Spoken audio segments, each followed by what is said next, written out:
I wish I was rich. And if I were, I would give all the street children food, clothes, medicines, shelter, and love and affection. If a child on the streets who has nothing is willing to share, why are we who have everything still so greedy?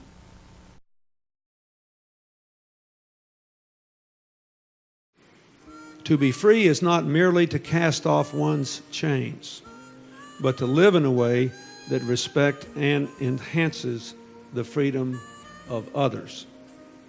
That's what this CGI deal is all about. That's why you're here. That's what we're trying to do. Madiba spent a third of his life behind steel bars.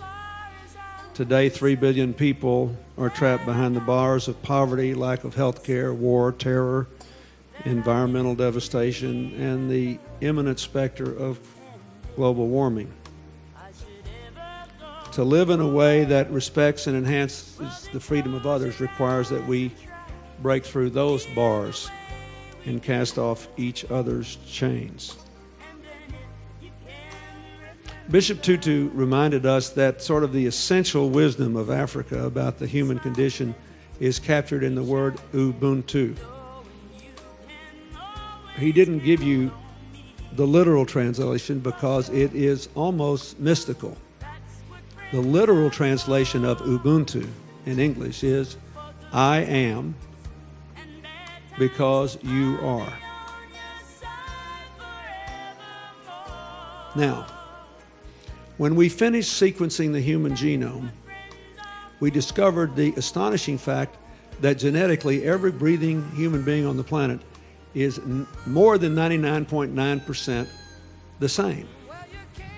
The further astonishing fact that if you took clustered pure ethnic groups, we have the president of Iceland and the first lady here.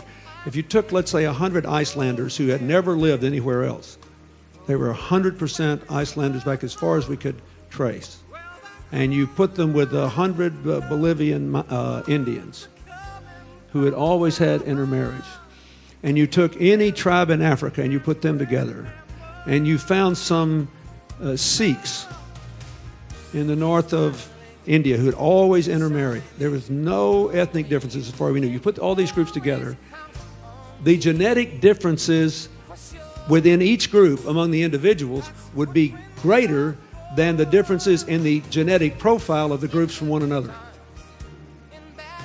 Now that's stunning, right? Now think about this, every one of us.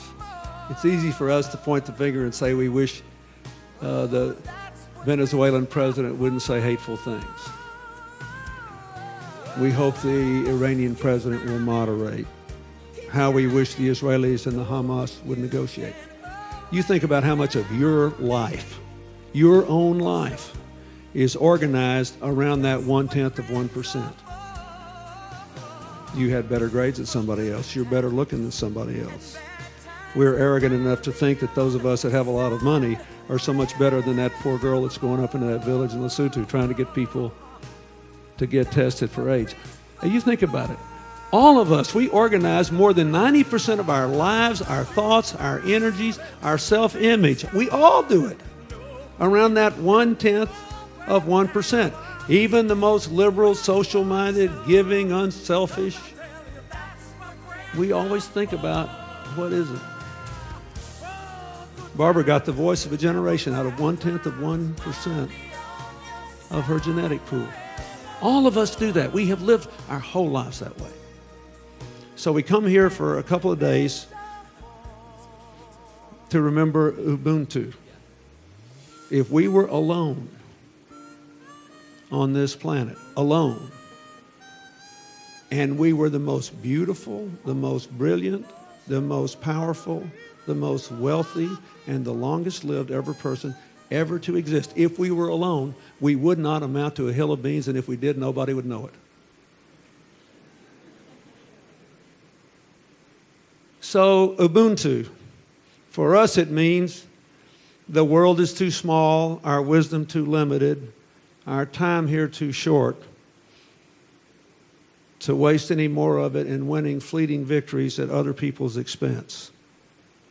We have to now find a way. You know, when we look around our world, no matter what issue you're passionate about, whether it's the environment, child labor, poverty, there are so many issues that need people to stand up for them. And yet so many of us who just stand by. Now, why do people just stand by? Well, it could be because of fear. You know, how is this going to affect my life? What does it mean for me? Should I really get involved?